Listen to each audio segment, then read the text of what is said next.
Okay, we're rolling. Um, Hello everyone. So yes, I'm back here in the rooftop, with some adjustments made. As you can see, more plants, more table, and more big wooden sofa at the side. The time, as I record this, is 20 minutes past 1 on Black Saturday 2026. I don't know if this will be regular occurrence here on this channel or on these channels. I just want to rant about something or just yap a lot since I don't really have anything else to release other than this, of course. I'll be releasing this in around 11 and a half hours. So, yeah, it's a tight deadline, I would say, and I'm getting a lot lazier.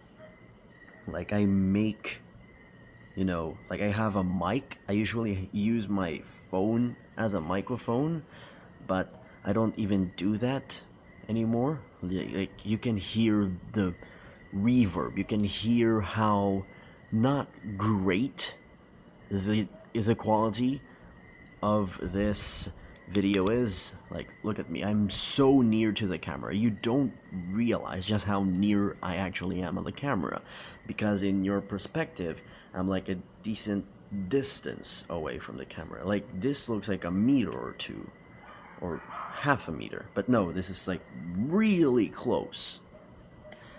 Like, my goodness, the camera right now is quite close, like a lot closer than you may expect. So from the last video that I have made, there's one thing that I have not really realized until I watched the video back. I have big arms. Like, they're not huge, but they are not tiny either. Like, just me doing this and then wearing a tank top, or in this case, a clovers jersey. I don't really realize just how big my arms really are. I haven't been going to the gym in around, how many months has it been since I went to the gym? Like 6 months?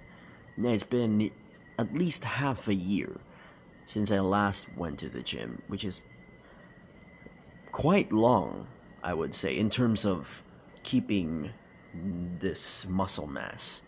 Well, it's not huge, I'll admit that. I will say that openly. These arms are not huge. These biceps are abysmal in a grand scheme of things. These are not big.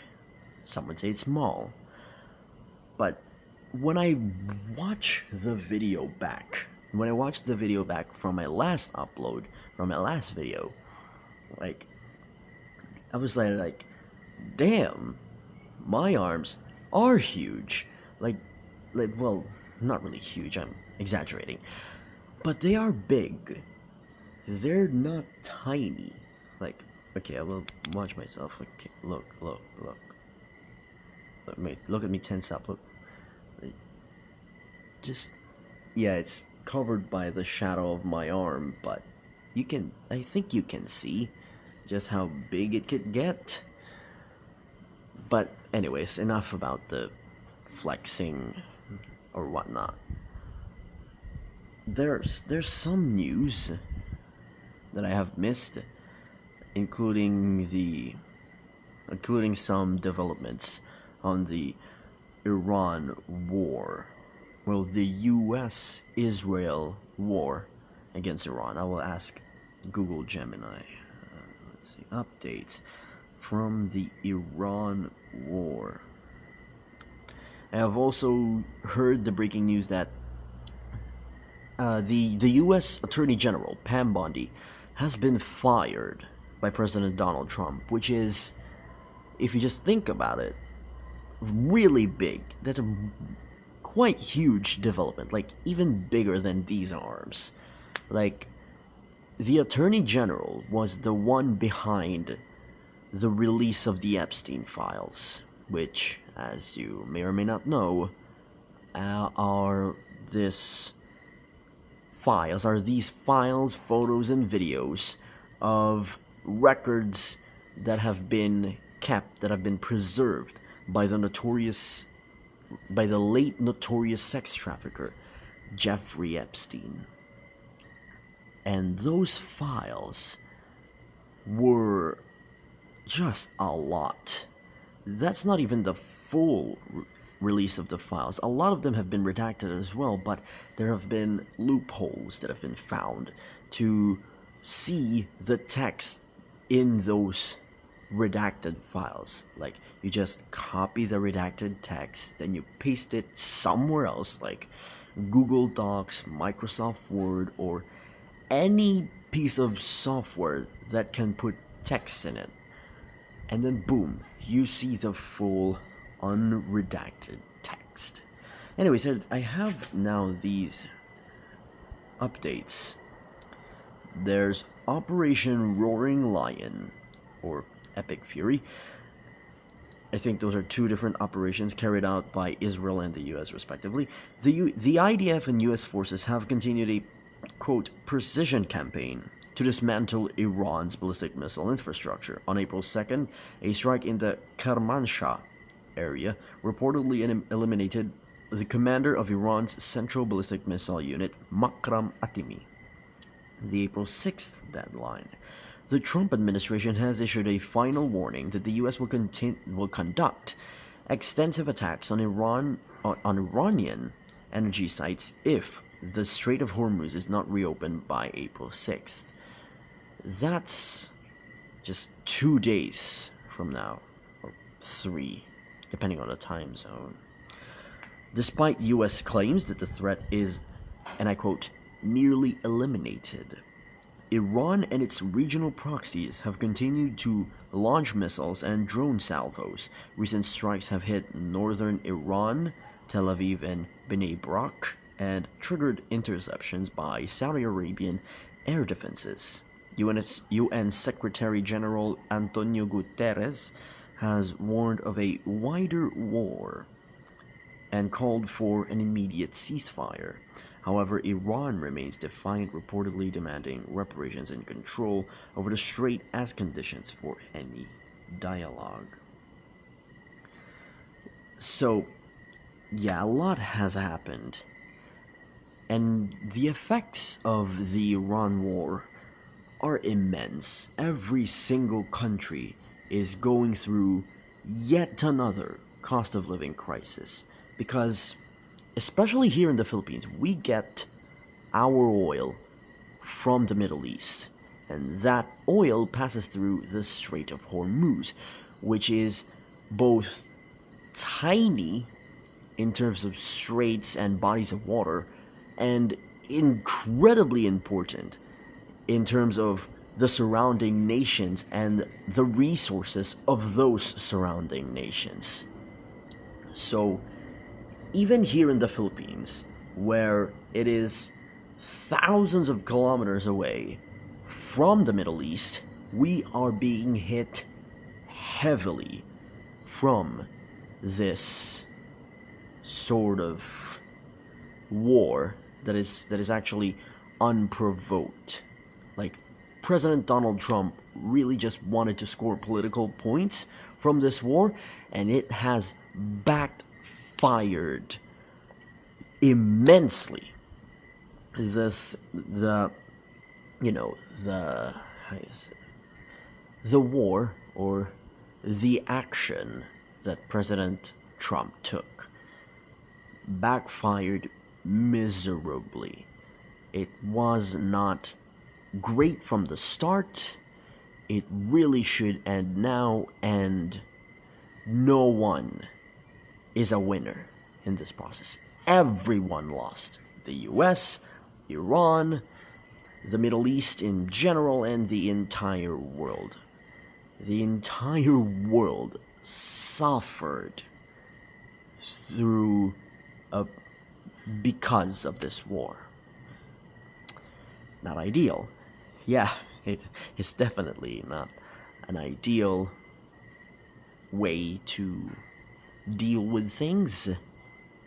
Diplomacy should have been the right path, but as you may or may not know, President Donald Trump's forte is do this because of this, do this because of this, do this because of this. He will make up something, so he will lie to do true things that will do real harm.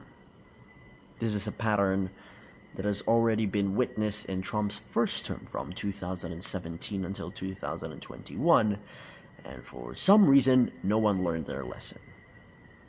But, oh well, I guess over 7.5 billion other people will suffer the consequences of an election that was only conducted, or that was only participated by around 150 million people, which is larger than the population of the Philippines.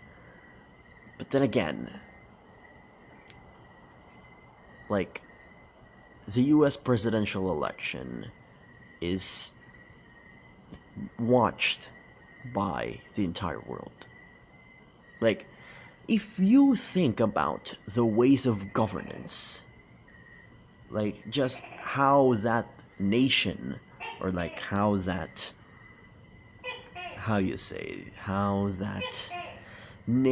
country will govern and how that country vote.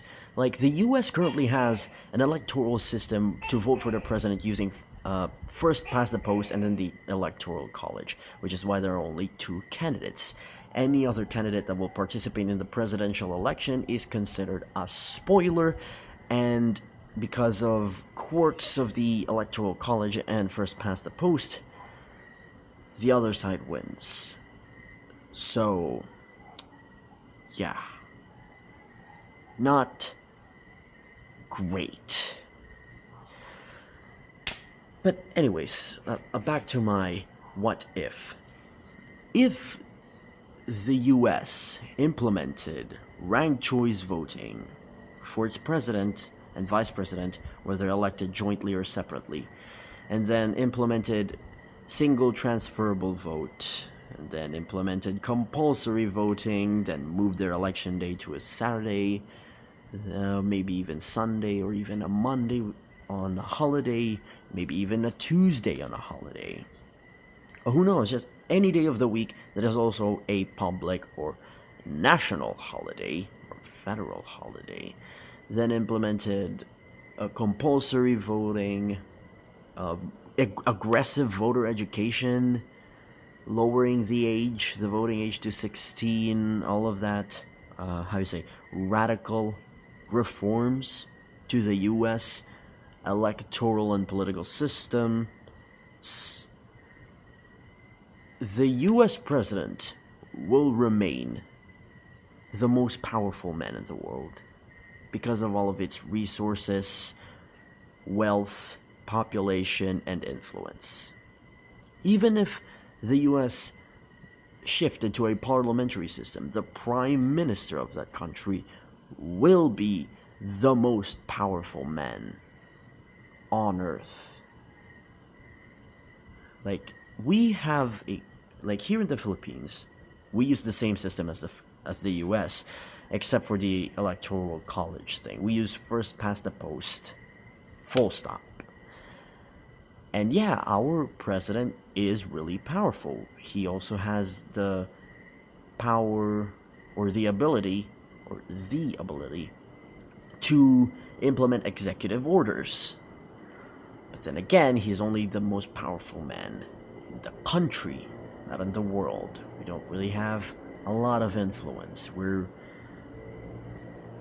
the junior in terms of influence. We're the junior nation in terms of influence. Like the US, France, the EU, the UK, they would be the senior ones. Actually, China as well. They would be the senior partners, the senior nations in terms of influence. And then we'd be the junior ones. You could say that that's not ideal, but I'd say that it kind of is, because we really have a lot of potential as a nation, and we are fairly young in the grand scheme of things. We're only around 120 years old. So we still have a lot of time to, like, really show to the world how capable we really are.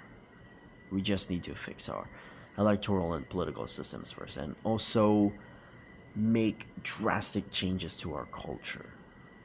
Like, Roman Catholicism in the country, in the Philippines, is really baked deep into the national psyche, the national zeitgeist, the national culture.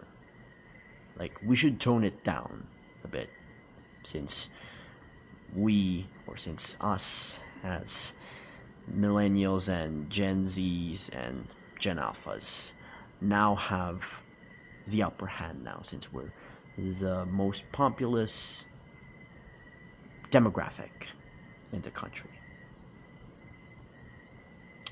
Anyways, yep, I've been yapping for 16 minutes now. Thank you so much for watching. Happy Black Saturday to every single one of you. And I hope and pray that you will have a happy and healthy life. Yes, happy and healthy indeed. It is Black Saturday after all. Quite interesting that this would be one of the only times that I have openly talked about my religion in such a positive light, not in a neutral or negative kind of way, because I'm still a Roman Catholic after all. I'm not that against religion. I just don't practice it openly. Anyways, that is it for now. Thank you so much for watching. Do stay safe out there. And I don't ask this very often from you guys, but please like, comment, share, and subscribe. I have not said that sentence in 4 years. So yeah, that's new indeed. Anyways, look at these plants. Look, just should I put these plants as my new background? Like, the lighting here is not great already. Like, we could maybe test some things. Like the background. Like, look at this background. It contains nothing. Well, that's also because there's no light to show that something. So these plants could be a good addition or good background. Maybe you'd just be distracted. But anyways, that is it for this video. Thank you so much for watching. Goodbye.